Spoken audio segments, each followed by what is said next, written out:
I do a bit of speaking, and I'll tell you, if my feet aren't moving, my brain isn't moving. And if my brain's not moving, this is going to be really boring. So some of my favorite things, a hot, good cup of coffee in a room full of people that are like-minded toward a common goal, right? So hopefully I can kick this off and do justice to this morning. I've already met some of the other speakers. You're really in for a great day. So who am I? Why should you even listen to me? That's what my children ask all the time. So it's a Saturday, and I call my son, who's a freshman at University of Dayton. I call him Friday and say, good news, I'm coming up to town. I'll pick you up at 7:30 on a Saturday morning. Are you excited? Okay. So my son is here, and he loves me and I love him, so it's great to have him. That's what he tells me anyways. So I run an integrative practice, so I always have to explain what I do for a living, right?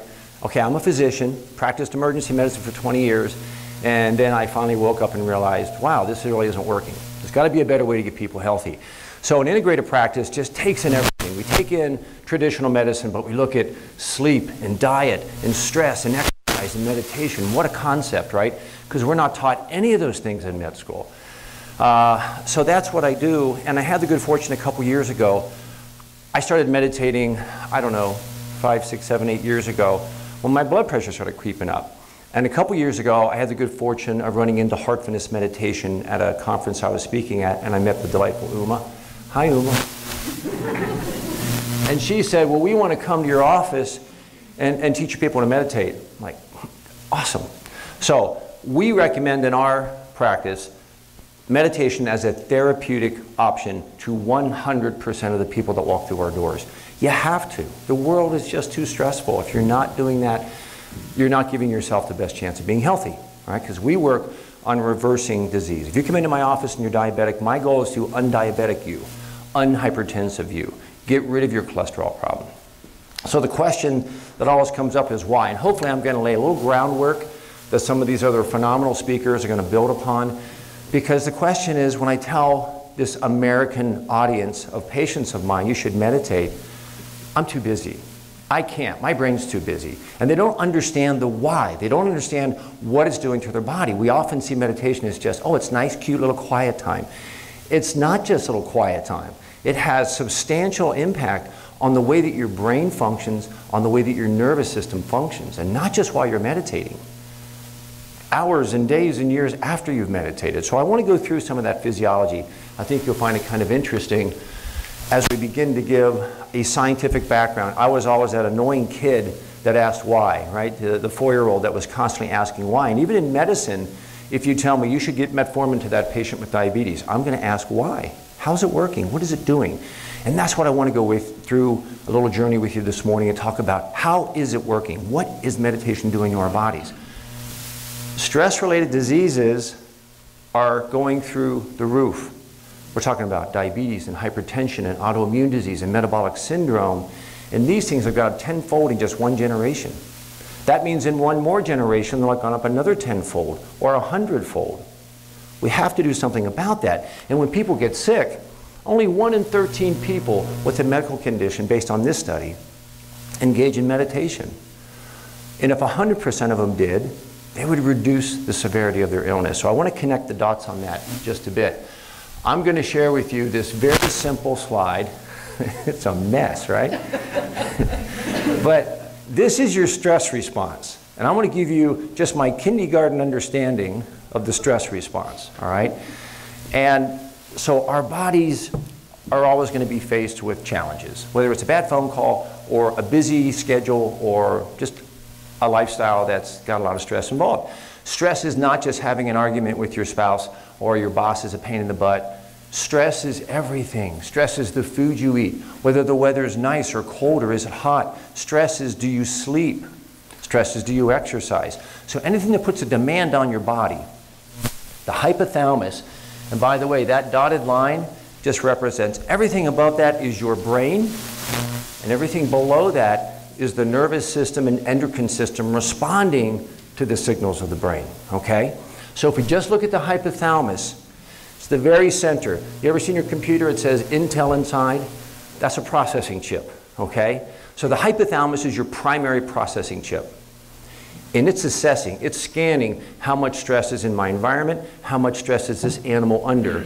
And in response to that, it kicks the pituitary to send out signals to make insulin and hormones and epinephrine and thyroid based on what it assesses is stress, okay? But it doesn't act alone. There's this limbic system that's very important for our mood and emotion. So the limbic system works with the hypothalamus. The hypothalamus is ultimately in control, but the health of the limbic system is going to impact that. Our hippocampus, you're going to hear me say the word hippocampus about 27 times in the next 20 minutes, so get used to that.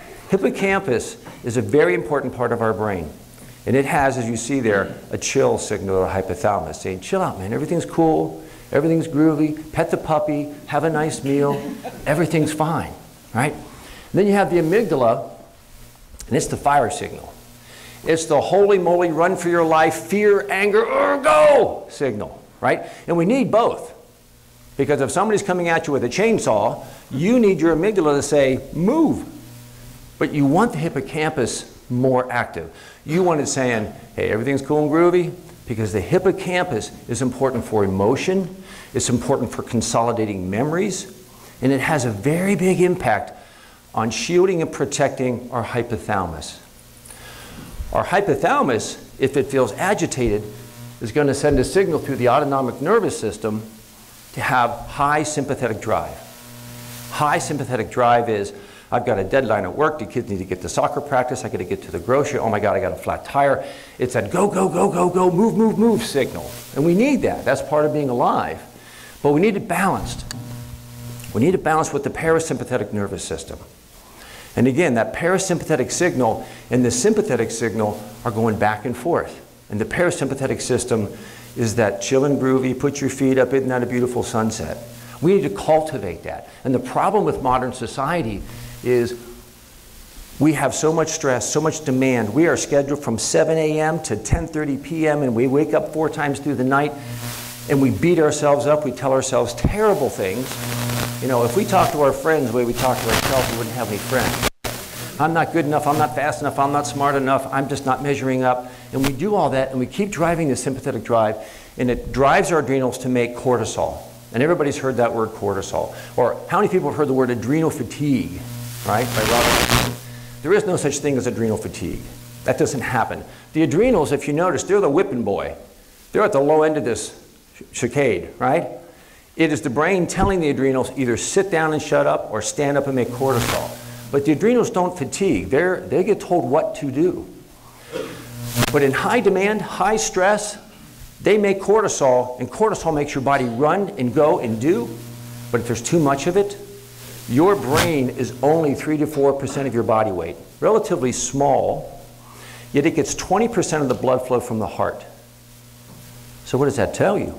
It's getting way more blood than your liver, your bones, your kidneys, your muscles, right? So whatever cortisol is in your bloodstream, your brain's going to see a much higher proportion. And cortisol is damaging. Cortisol breaks tissue down. It melts bone. It destroys muscle. Testosterone and estrogen build that up. So you have this teeter-totter, cortisol stress building us down, testosterone building us up. And what do you think happens if you're under a lot of stress over and over again? Your sex hormones go away. They drop, right? And then rather than having sex drive, you'd rather have a sandwich and a nap. And you start losing muscle mass, and you lose vitality, and you lose energy, and you feel lousy, okay? So high cortisol, responsible for our fight or flight response, is dependent upon a parasympathetic nervous system that is cool and groovy. And how do you support that? Where'd my clicker go? How do we support that parasympathetic nervous system? That's what we're going to spend the rest of our time talking about. Because too much of us are spending our lives right here, and we're beating the hell out of that poor hippocampus, and it can't protect the hypothalamus. The hippocampus is responsible for context. It's very important. We don't think about it, but context, right? If I'm walking toward you, your brain has to make a decision. Is he coming over here to give me a hug or punch me in the face, right?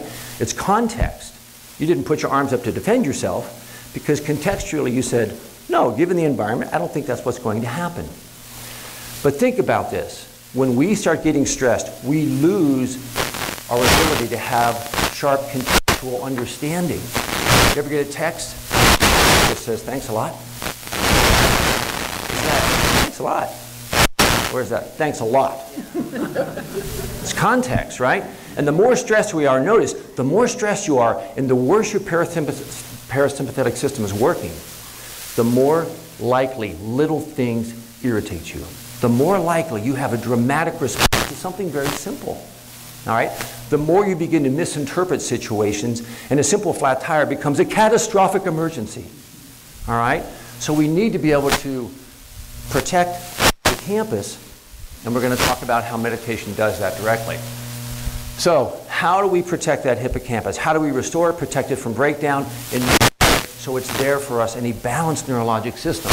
There are more than 120 studies, and this is where the rubber meets the road, right? Meditation's just fluffy, foo-foo, pink pixie dust stuff. No, we have MRIs, right? That's actually looking at how your brain's working. 120 studies showing different parts of your brain that are active. And when people meditate, not just when they're meditating, but the act of meditating on a regular habit has impact on 7 different gray matter areas, 5 different white matter areas, and these are in novice meditators. I'm not talking about people living in Tibet that meditate 4 hours a day every day for 20 years. I'm talking as little as 5 hours. That's 15 minutes a day for less than a month. And you've got 5 hours, and you're going to get these benefits, right? I think a lot of people think, oh, I've got to meditate for years and get a white robe and chant, and that's not the case at all. So very little meditation can have a huge impact on us. In one study, these were the gray matter areas that they saw affected, but consistently in almost all of these studies, where did they see an impact? On the hippocampus. I told you that word was coming at you again and again. So again, we see that meditation, what is it doing? It's supporting our parasympathetic nervous system. And by doing that, we're shutting down the cortisol. And by doing that, we're protecting and restoring the hippocampus. I said that cortisol was detrimental, right? It's destructive. It's catabolic. It breaks things down. A process called dendritic pruning happens. So if I'm the hippocampus, I have neurons, and I reach out with all kinds of neurons and touch other nerves, and that's how I communicate. But under the effects of cortisol, these dendrites begin to retract. Like pruning a tree, these limbs that reach out and affect other parts of our brain begin to retract and pull in, okay? There are things that we can do. Meditation is one of the things that helps reduce that function or that process and helps restore growth of the hippocampus by stimulating something called brain-derived neurotropic factor. It's the miracle grow for your brain. So if I can stimulate more brain-derived neurotropic factor, your hippocampus will restore itself. We can actually fix it, okay? I put this up. It's a lot of busyness. We're going to look at a few pieces of it. These are the changes that happen in people that meditate. Look at neurochemicals. 5-HT, that becomes serotonin. And it increased. Our serotonin went up. Serotonin is our cool and groovy, relaxed, not depressed neurotransmitter, okay? You look at GABA. GABA is, again, calming. GABA, if you ever taken Valium or know about Valium, that's GABA. That's the impact that it has, okay? So these things are enhanced by meditation. Look what it does under neuroendocrine, under cortisol. It reduces cortisol. So we've measured this. People that meditate, there was one study where they meditated over 9 months, just 13 minutes a day. That's a real commitment, right? 13 whole minutes. And they saw sequential reduction in cortisol measured in saliva over time. The neurobiologic, look at the parasympathetic activity. It increased, sympathetic activity decreased.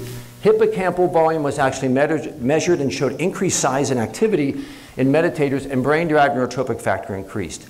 Everything you would want for your brain to be healthy can be accomplished through that portal of meditation, right? It's key. ADD, accumulated dumb decisions.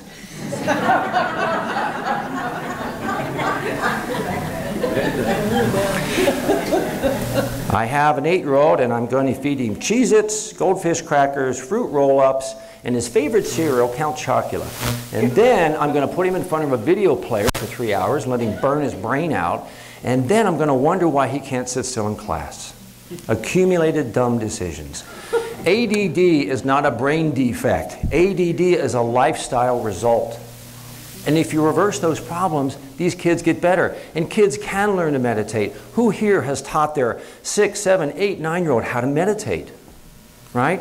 There you go. I don't know how old my son was when I first taught him. I think you were around 10. And I'm sure he thought, he's crazy. I don't know what he's talking about. But he learned to meditate, and he knows how to meditate, and he uses that. So if we're going to combat this ongoing degenerative disease tidal wave, this ADD tidal wave, these are the kind of tools that can very much help us. Impact on clinical anxiety, improves creative ideas. Now, yeah, and again, I just want to point out, you don't have to become a guru. If you're meditating, one of the speakers is going to come up behind me and talk about how he had his group meditate 5, 10, 15 minutes. That's enough. More is better, but that's enough. So, that's cute, Dr. Huber. You told me it's a parasympathetic nervous system. Now, how do I measure how active my parasympathetic nervous system is? Do I just put my finger in my ear? How do we measure it? Well, there is. You can measure how active your parasympathetic nervous system is. So let's look at this connection. Is it possible the brain controls the heart? Is it possible that the heart is sending signals back to the brain? Absolutely. So we can plug into some of what the brain is doing by looking at the heart. And are you familiar with heart rate variability? Not heart rate. Yeah, she knows. But heart rate variability. If you're new, don't worry. I'm going to go through this slowly. But if we're sitting here, let's just make up a number. Your heart rate right now is 60. Okay? Is it exactly 1 second between each beat? No, hopefully not. Okay? Between each beat, it might be 0.859, 0.92, 1.06. Okay? From every beat to every beat to every beat, there's a subtle increase or decrease. And that alters when you breathe. Okay? When you take a deep breath in, your heart rate gets just a tiny bit faster, and as you exhale, it gets a tiny bit slower, and that is a sign of health. For the heart rate to vary, to be unstable in that sense, is a sign of health, because the parasympathetic nervous system is doing that. And you can measure it. And I can show you my next slide theoretically. All right, so the intrinsic heart rate, that's just, if we took away all the influences of your brain and your heart and chemicals, what would your heart beat at? It would beat around 95 beats a minute. And the more sympathetic tone that we added to that, the higher the heart rate would go. And the more parasympathetic tone we add, the lower it would go. So if you're sitting here right now and your heart rate is 85, you have too much sympathetic tone. If your heart rate right now is 58, you're either a very well-conditioned athlete, or exercise that athletes get increases your parasympathetic tone. All right? So on a moment-by-moment basis, the sympathetic nervous system is sluggish. The sympathetic nervous system adjusts your heart rate every few minutes. Okay? The parasympathetic nervous system, every few seconds, boom, boom, boom, boom, sending out a signal to adjust your heart rate. So if you had no parasympathetic activity, none at all, your heart rate would be perfectly rhythmic and it would be at a higher rate. Does that make sense? But the more the parasympathetic system is busy and active, the healthier it is, the more variability there is from beat to beat. I hope I didn't lose anybody. So if we shift from the intrinsic rate, the vagal nerve is your parasympathetic tone. If we shift more in this direction and there's more variability, the brain is calmer, your risk for heart disease goes down, your risk for diabetes goes down, and in fact we can measure heart rate variability with a chest strap, and you can look at your actual numbers and know if you're at risk for heart disease and diabetes. You can predict who's going to get rheumatoid arthritis, who's going to get diabetes and heart disease based on their heart rate variability. We can measure it. Well, if we can measure it, what can we do to alter it? So our parasympathetic nervous system increases the variability, not the rate, but the variability. And the sympathetic tone, as it increases, the epinephrine increases, decreases the variability. And if we want to increase, I think I've covered this, we want to increase that variability, we need to increase our parasympathetic vagal tone. Does that make sense? If anybody's lost, stop me now. I'm going. So, if anybody has stress, I know none of you nice people do, but if you know somebody experiencing stress, and don't fool yourself. Oh no, I hear people all the time, I strive under stress. My life, I do great with stress. I work 27 hours a day and I only sleep 2 hours and I thrive in that environment. Baloney. If you're not sleeping, that is a physiologic demand that you can't overcome. It will burn you down, okay? And if you say, well, I try to sleep, but I can't because my brain's too busy, these 3 things, exercise, breath, and meditation, have been shown in study to have a beneficial impact on heart rate variability. These 3 things support your parasympathetic nervous system. Exercise in moderation. If you go, yeah, I run a marathon every other weekend, you've gone too far. We got to pull you back a little bit. But exercise in moderation has a tremendous impact on heart rate variability. And when I talk about breath, you want to do something really kind of funky? Everybody stand up for a second. Everybody stand up and just turn and face somebody. Face anybody. I don't care if it's 2s or 3s, just face somebody. I'm going to ask everybody in the room, just look at somebody and watch how they breathe when I ask you to do this. Take a deep breath. Do that. Take a deep breath. Go ahead and take a deep breath. And let it out. And take one more. Take a deep breath and let it out. What did you notice? What did they do? What did their posture do? It raised up. Who here, go ahead and sit down, everybody. Thank you for doing that. Who here saw the person across from them do this? Everybody? Everybody? Right? Take a deep breath. You're all crazy. And you're all normal. 90% of people breathe that way, and we shouldn't. You ever watch a dog sleep? We belly breathe. Ever watch a baby? You ever watch a human? If you're watching humans sleep, you're a little weird, but if you watch a human sleep, we belly breathe. We push our belly button out, our diaphragm drops, and that's how we aerate the bottom part of our lungs. You know what we're doing when we breathe up here? We're stressed. We're stressed. And we're trying to bucket handle our ribs, and we're filling the apices of our lungs. Okay? Those are tiny. Your lungs are really tiny up here. You know where they're huge? They're huge down here. And we're not breathing down there. The diaphragm's locked in because we were taught our whole life to suck the belly and put the chest out and walk around like a Ken doll, right? That's how you present yourself in America. And we've got to get away from that. And when people aren't looking, now if there's girls on the beach, that's how you should walk, okay? But as soon as you get back behind your tent or wherever, belly breathe. Let that belly fall out. Let that belly button fall down.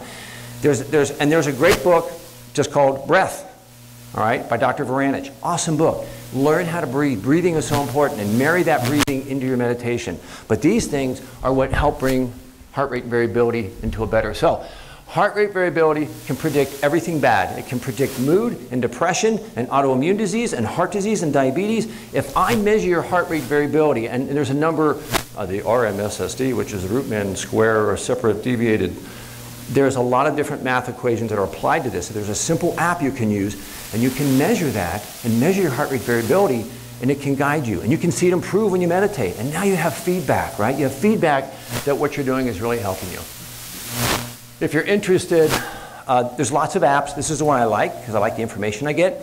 It's called Elite HRV. It costs $0, so everybody can afford it.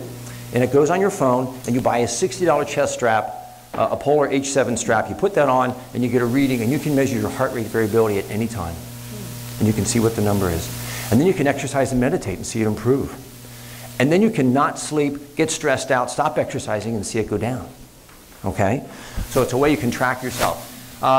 That's the number I was talking about, the root mean square, forget what the other S is, deviation. But it's just a math equation, and we see that over time this goes down, unless you meditate.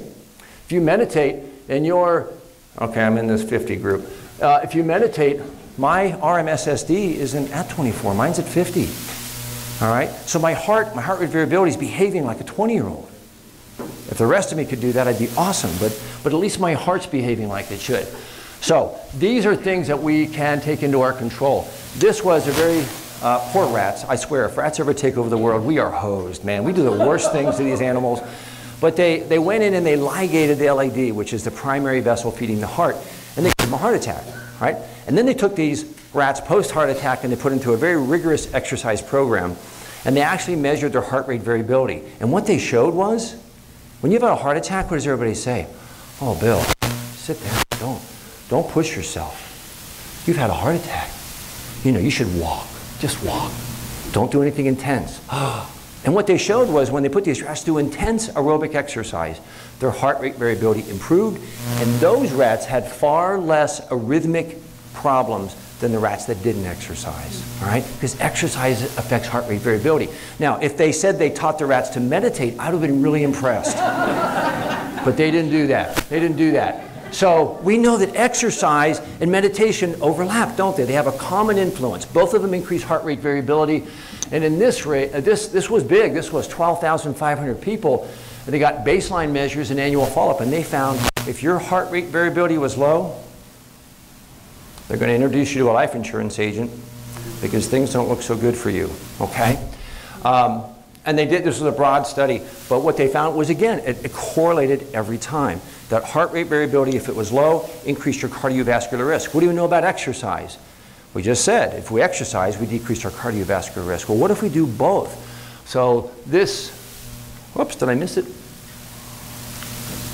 I may have got my slides mixed up.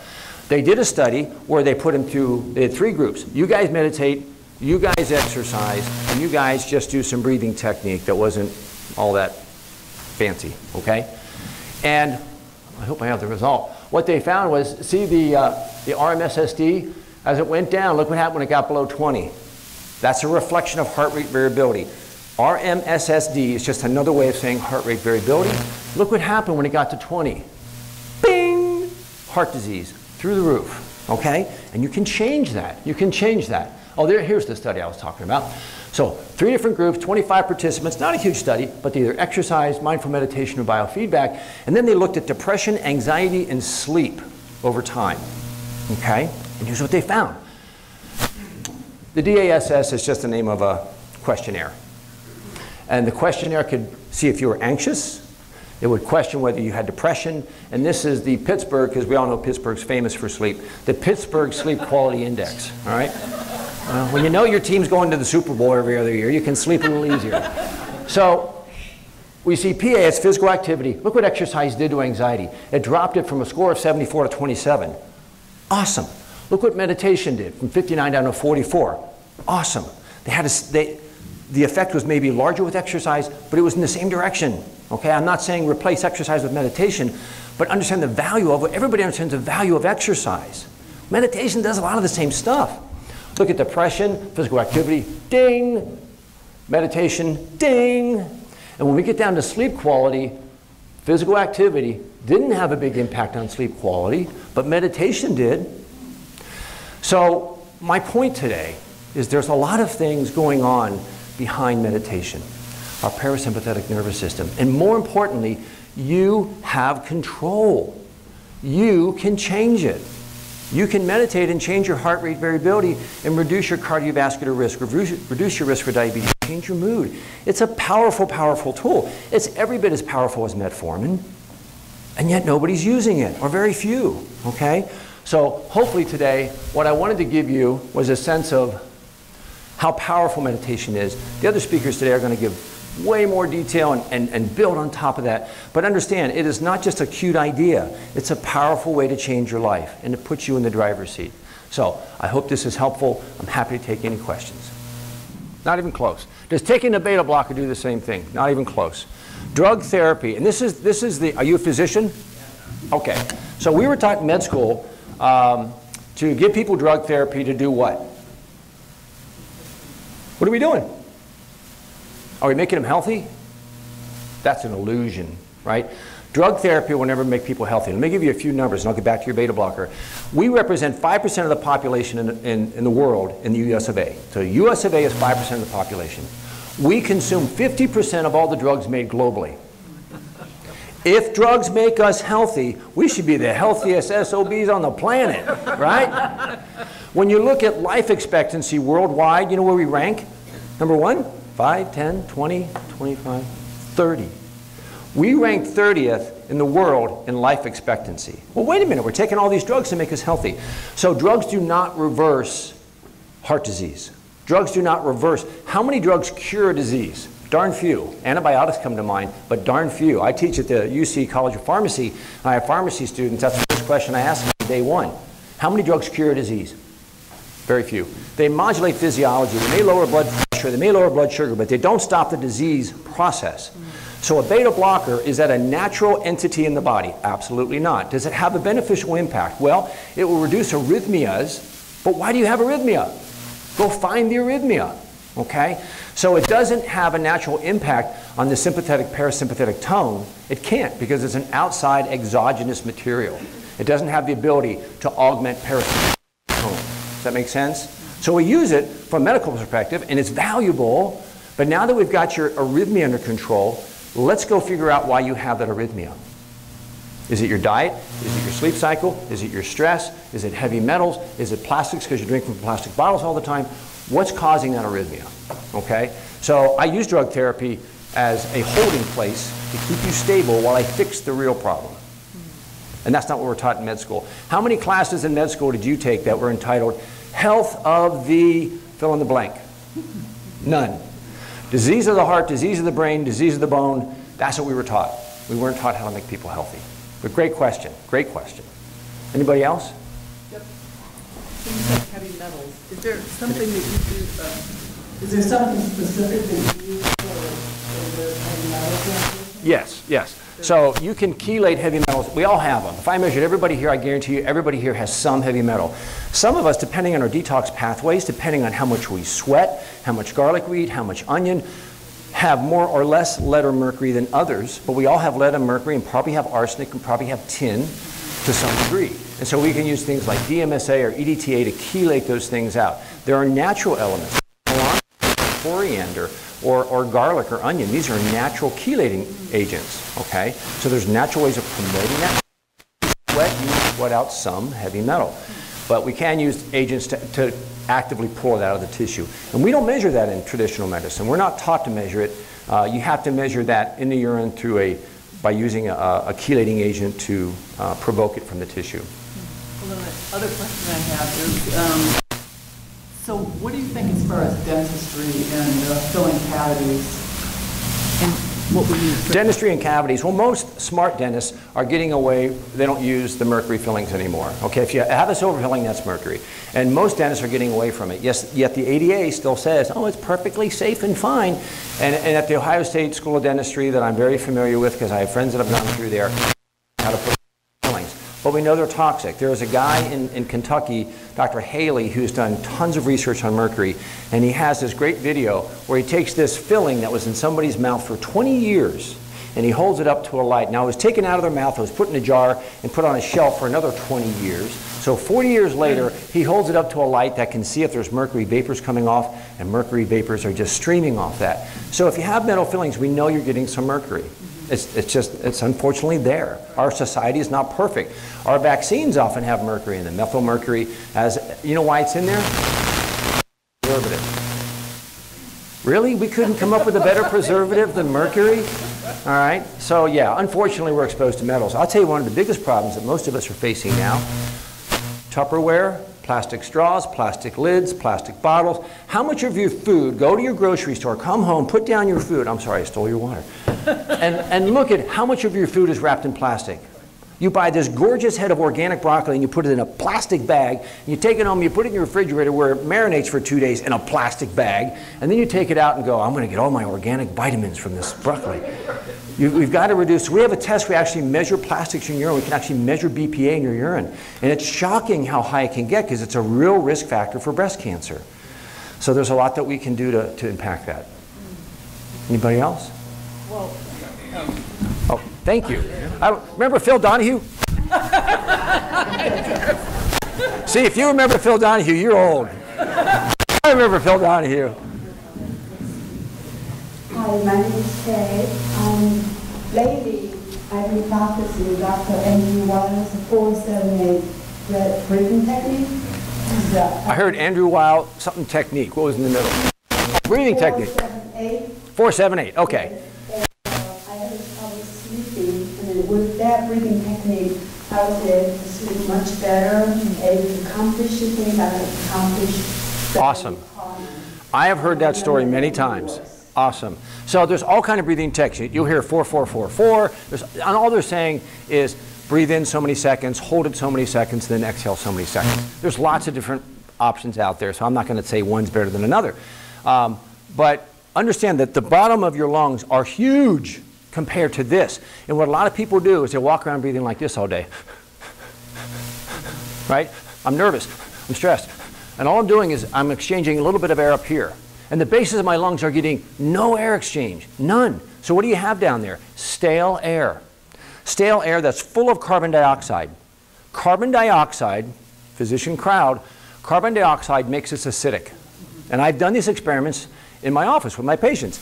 I'll have them get a urine or salivary pH on a pH strip, okay? And it's 6.2, 6.4, and I'll make them belly breathe for 5 minutes. I'll have them do it at home.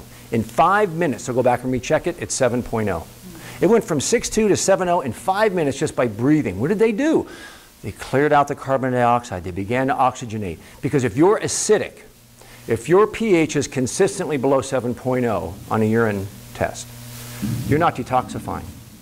The kidneys are very poor detoxifiers at an acidic pH. You're at risk for cancer. We know that cancer cells like an acidic environment. So if we're always walking around sipping little bits of air and never taking that full belly breath, we're acidic. Check your pH. It's an easy, it doesn't cost a dime to check your pH. Get a roll of pH paper. It's pennies, okay? And get in the habit of belly breathing. When you're driving your car, force yourself to belly breathe. Make it a habit. Think about it. Lay on a table. Lay on a table, lay on the floor, and put a 5 or 10 pound weight on your belly. Just a heavy book. And force your brain to push that book up toward the ceiling and down again. Mentally, you have to get that image in your head. I'm taking a deep breath in. See that book go up? And then notice this. We exhale. We exhale, but there's still more air there. Get used to your diaphragm moving. We've walked around so locked up for so long that our diaphragm is just locked in. And we've got to get it to move. So there's rib stretches you can do that begin to loosen up the diaphragm. Get used to taking that full exhalation all the way out. The belly button should be touching the spine. That's mentally what you're seeing. And then that big belly breath. And when you did that, you changed your pH, you oxygenated much better, you affected your heart rate variability, and you slept better, right? Surprise! Good for you. Good for you. Excellent. And that cost what, $20,000? Okay. Anybody else? Okay. If nothing else, I thank you for your kind attention. Have a great day.